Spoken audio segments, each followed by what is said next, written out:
As I mentioned, I want to share a talk this morning and dedicate it as a tribute to Dr. Jane Goodall.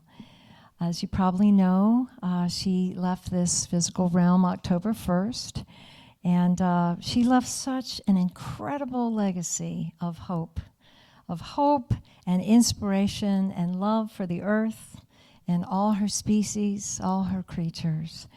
I've always felt that we learn the most from what people do versus their actions versus their words. And it was just so incredibly inspiring to me that on the morning that Jane left her body at 91 years old, she was touring. She was on tour. She was in Pasadena, and she was about to see about 1,000 students and community leaders and educators. And they were all waiting for her. And they were going to celebrate life by going and planting 5,000 trees. And one of the 11th graders, touched me so much, his name is Chris Rosgan. He was so excited he was going to finally get to meet her that morning. And he said, I cried. I wanted to meet her my whole life. She's always been a hero to me. I would do lots of presentations on her. And like the whole reason I am who I am is because of her. Jane Goodall, to me, she's like the divine mother of the environment. I'm going to try to keep it together. But her tireless work, all her years of touring, she was touring 300 days a year until COVID hit. It reminds me of something that Amma once said, and I think I've quoted this before. It's such a powerful quote. But Amma said, I want my life to be like an incense stick, allowing itself to burn out while spreading the fragrance of love to the lives of one and all. And I remember back in 2002, I was touring with Amma all over the world. And she was invited to the United Nations in Geneva to receive the Gandhi King Award and to recognize her lifelong work of promoting nonviolence and peace. And it was Jane Goodall who presented that award to Amma. And to witness the palpable and the love and the recognition between these two amazing souls, it touched me so deeply. And I'll never forget Jane's words as she presented that award to Amma. They had bonded and spent some time together before that moment. But Jane said, I believe that she stands here in front of us, God's love in a human body. And of course, Jane recognized this in Amma because she was God's love in a human body as well herself. And Jane had received the Gandhi King Award the year before. Yeah, she had received it the year before. So it was just such a beautiful moment watching these two humble beings, just recognizing the immense goodness in each other, and the light in one another. It's just so incredibly inspiring. Jane, I mentioned she toured 300 days a year until COVID hit, and then she was locked down like we were all locked down, and she got creative, and she started a podcast that she called the Hopecast.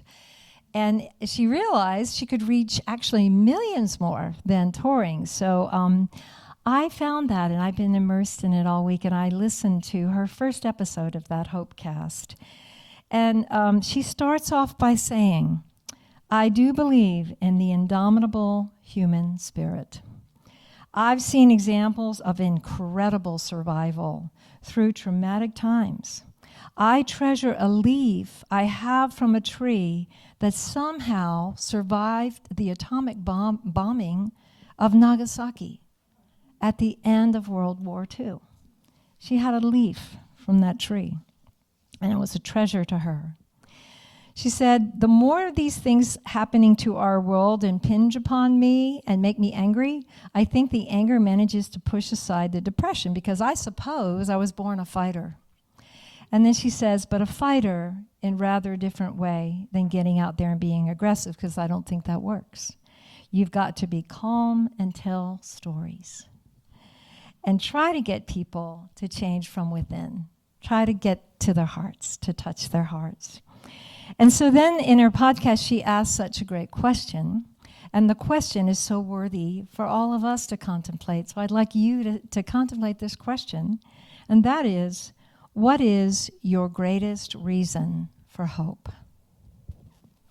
I have been contemplating this all week, and my answer has been evolving, actually. It's been deepening.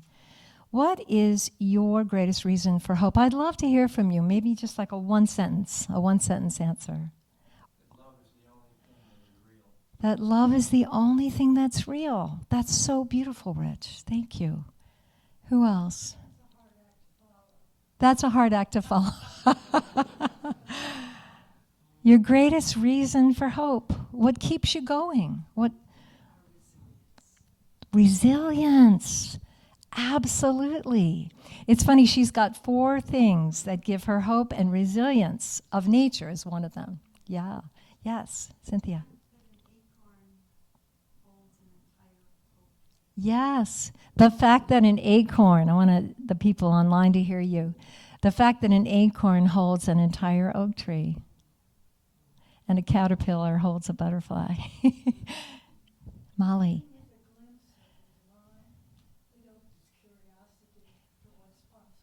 Yes. Even with the glimpse of the divine, it opens curiosity to what's possible. Curiosity, that is something Jane talks about so much. Studying primates, they're so curious. All animals are curious. The deer, like I walk outside my door and they just stare at me like I stare back. What was that? Somebody, yes. The alternative doesn't work. Right, the alternative means you don't survive. Right, and I'll get to that. Carl. The people are endlessly creative. Like the Yes. Yeah. dressed in animal costumes. Yeah. Even the police are laughing and dancing. Yeah. Yeah, endlessly creative to wake that love back up, right? Wake that love back up. Yes, Gwen. Hope in human nature. Yes, the innate goodness in us, of all of us. Even the people making a mess of things. Yep. Chip it down. There is a spark of goodness. Yes. You're not in touch with it, etc., but it's there. It's there. Yes. I believe, but it is. And you know that. Yes. I've seen many horses change people's lives Yes. in a transformational way that I see it Yes. all the time. Yes. I love that. She sees many horses, Laura. Laura's got her horse. I know. She's seen many horses change people's lives. I have to say, my horse at 10 years old changed my life. Thank you for that. Anything else? Yes, James. The divine potential of humankind. Yes. Yes. That gives you hope, keeps you going. I love these answers. It's such a good thing to continue. Like I have just been making a list of what gives me hope, my greatest reasons for hope. There's a lot of them. Jane said to really reach people, you have to reach their hearts, and you have to do that through stories. And in all her videos and all her podcasts, when she starts to tell her story, her eyes start to sparkle. And like her voice, like the tone of it changes, and all of a sudden it's filled with wonder. Like I feel like Jane's factory setting is awe. Her factory setting is like awe and wonder, and she starts to tell a story, and you catch her awe and wonder. It just fills you. So there's a wonderful story that happened this week, and it reminded me of Jane, and maybe you saw it, a true story about a butterfly, a monarch butterfly, that was flying through New York. It was flying from Canada down to Mexico. It was migrating. And this woman found it, and it had broken its wing. And it was laying on the ground. It couldn't fly. And so she picked it up, and there was a nature rehabilitation center nearby, and she took the butterfly there. And her name, the woman that took the butterfly, Dagmar Hoff Davis, she said, "Butterfly, they say, is good luck from the other side." And so it's a spiritual thing for me. So she took the butterfly to the nature center, and this woman that runs the nature center, Janine, seeing that the butterfly couldn't flap its wings, she decided to try this bold idea of transplanting a new wing onto the butterfly. And so she scoured the floor of this huge vivarium there in the nature preserve, and she found a monarch, a dead monarch, that had the perfect wing, the perfect side of the wing that that butterfly needed. What are the odds, right? And so she got right to work, and she recorded it, and it was like a 5-minute video, and of course afterwards it's got 1 million views. It went viral. But she said, and here's her words, she said, the procedure was so intricate because this butterfly could fall apart if I pressed too hard. We used contact cement, we had cornstarch, and a little piece of wire that we could use to hold the butterfly down. She said the butterfly was unharmed the entire time because I have no nerve receptors or blood flow going to the end portion of the wing. So the monarch got a new wing, and it's sitting on her hand, right, afterwards, and it's flapping. And it seems like it's realizing, something's better now, I'm fixed. And after a bit, it just flew away. It flew up into the sky, and it just went up so high, it just disappeared. And so Janine said it was the first time she tried this type of procedure, and now she's getting calls from all over the world. She's the expert now, right? And she said, the butterfly would have died if we didn't try. And she said, we need hope in this world today. We need hope in this world today. And it was just such a beautiful, one small life that got a second chance because of an act of love, an act of compassion, caring about life in its myriad forms, right? So the day after Jane passed, I went to the used bookstore. I love the used bookstore downtown, and I got her book, The Book of Hope. It's her latest book. It's, I think, from 2021. And it's co-authored by Douglas Abrams. He wrote The Book of Joy. He interviewed the Dalai Lama and Desmond Tutu together, which I loved. I loved that book. So I've been just immersed in the Book of Hope, and it has given me hope. It's been the perfect antidote to the news every day. The Book of Hope. I highly recommend it by Jane Goodall. But what's so charming about it is that she develops this relationship with Douglas Abrams.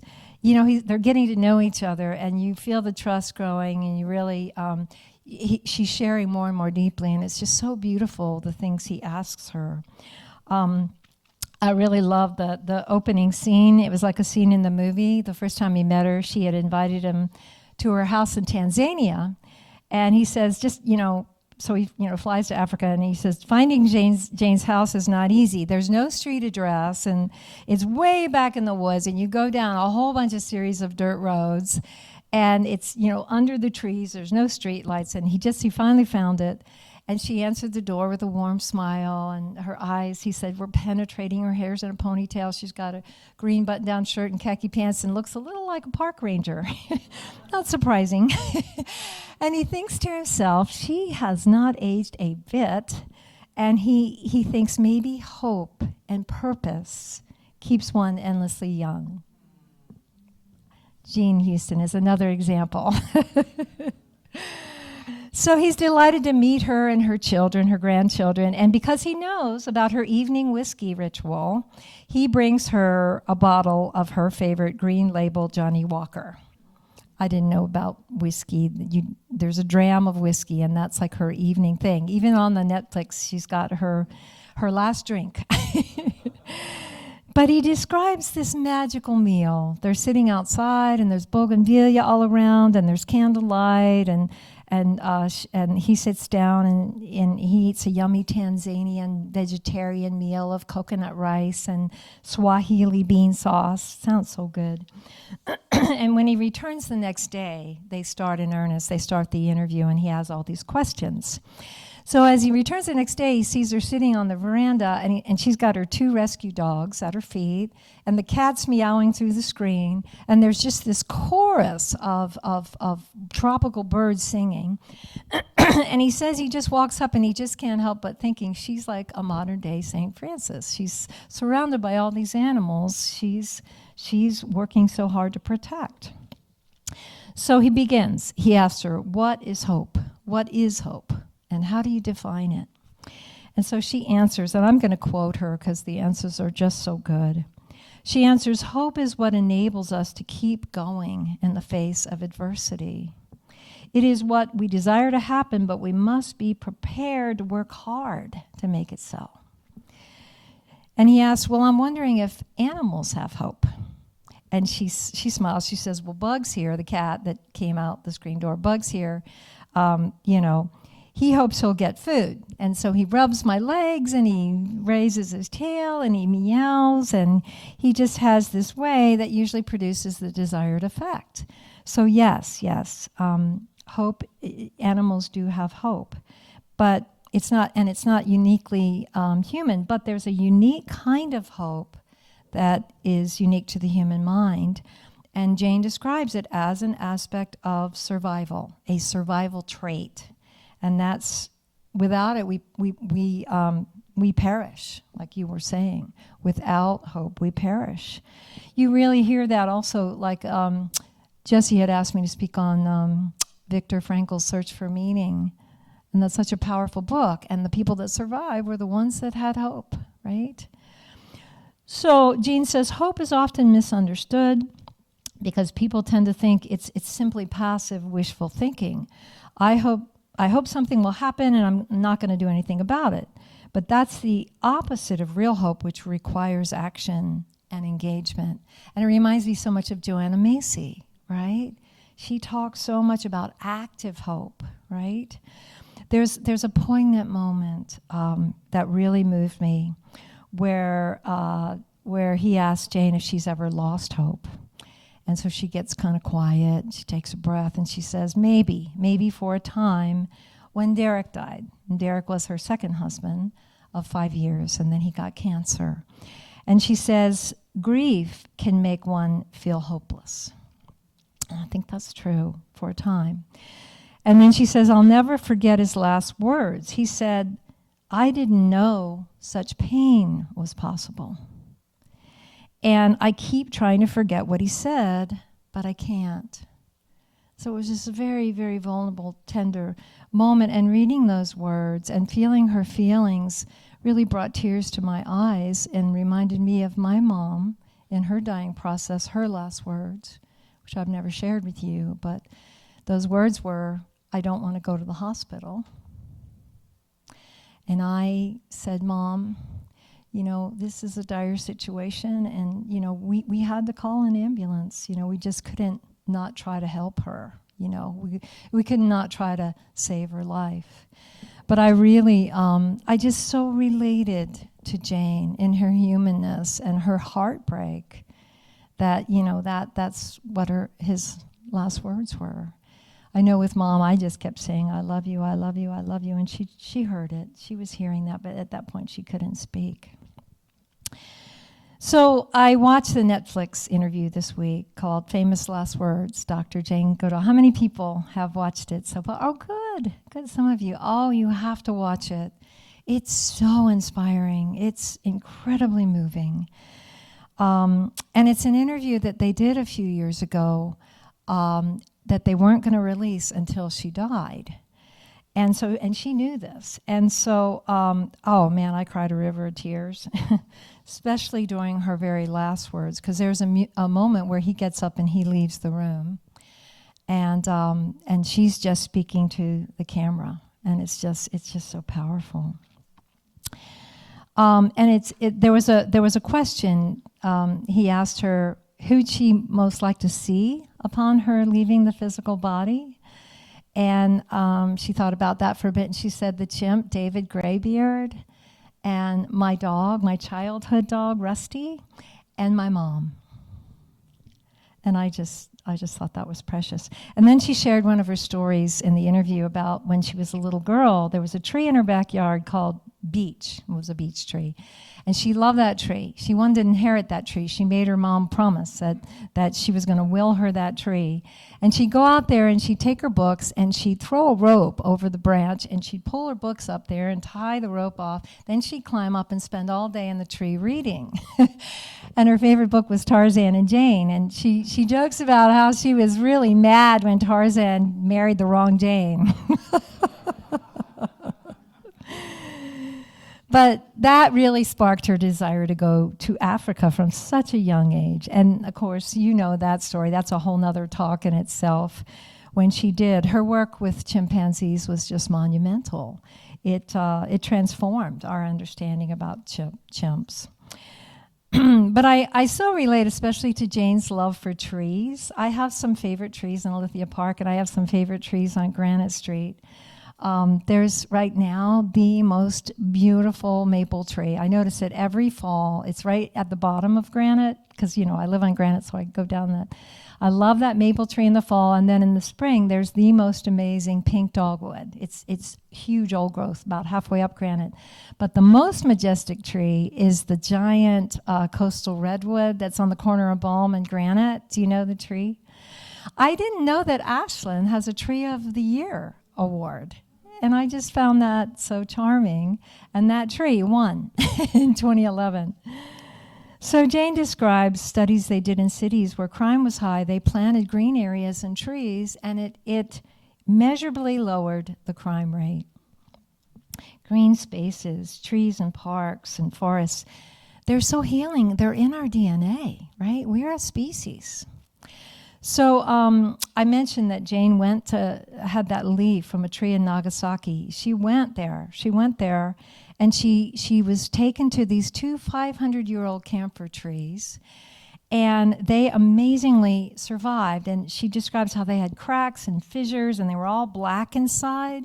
But every spring, they would have leaves. They would have leaves that would bloom out. And she had one of those leaves, like a treasure. And she said that the Japanese regard those trees as holy and as monuments to peace and survival, and that their prayers, they have written prayers in tiny characters on parchment that they hang from the branches of those trees in memory of all who died. And Jane says she stood there humbled by the devastation humans can cause, but also by the unbelievable resilience of nature. So in her book, she names 4 things that give her hope. And as I said, one of them is the resilience of nature. I know for me, when I try to walk in Lithia Park every day, when I walk in that park, I am restored. I am renewed. The resilience of nature is like a song that sings, you know, into my every cell to have hope, right? To have hope. It reminds me of that big banyan tree, that old banyan tree on Lahaina, when they had that fire, you know, and it seemed all was lost. That banyan tree, those leaves leafed out. And this story reminds me of that. So, yeah, the locals there just treasure that banyan tree as a sign of hope, a sign of survival, of the resilience of nature. And we're part of nature. We have that same resilience in us, within us. I know after I lost my home in the Paradise Fire and I was all of a sudden homeless, I discovered resilience in me. I had never been homeless in a blink of an eye, but I had to serve a community that also lost their homes. And something about being together and making connections and coming together like we are here this morning gave us the resilience, gave us the strength, watered those seeds of hope. And yes, we grieve. We grieve. I think it's good to grieve a little every day. You know, I mean, there's things to grieve here, right? We don't want to get lost in the grief, but we sure want to keep the energy moving, right? Not to get stuck in us or not to get numb to it, right? So we grieve, but we must not lose hope. And we come together to grow our hope, inspire each other, right? And we can surprise ourselves with our resilience, right? Jane tells Douglas, there's a kind of built-in resilience, as when spring brings forth leaves after a bitter winter snow and ice, or when the desert blooms after even just a tiny amount of rain falls, and there's seeds that can germinate after lying dormant for many years. They contain that tiny spark of life, just waiting for the right conditions to release its power. It's what Albert Schweitzer, one of my heroes, called the will to live. The will to live. It's like when you see a little blade of grass coming up between the crack and the sidewalk. So one of the most powerful teachings in her book of hope, this is her book of hope. I hope you'll go and get it. This is one without the cover. But yeah, it's precious. It's precious. But one of the most powerful teachings are the four reasons for hope. Her 4 main reasons for hope that she goes into detail about in each chapter. And they are, number 1, the amazing human intellect. Number 2, the resilience of nature. Number 3, the power of youth, which, she inspires youth all over the planet. And number 4, the indomitable human spirit. So regarding that first reason, the amazing human intellect, Douglas says, Jane reminds Douglas that Homo sapien, it's Latin, it means, what does it mean? Do you know? Wise human. Homo is human and sapien is wise. You laugh. Because Douglas laughs and he says, we're not living up to our name.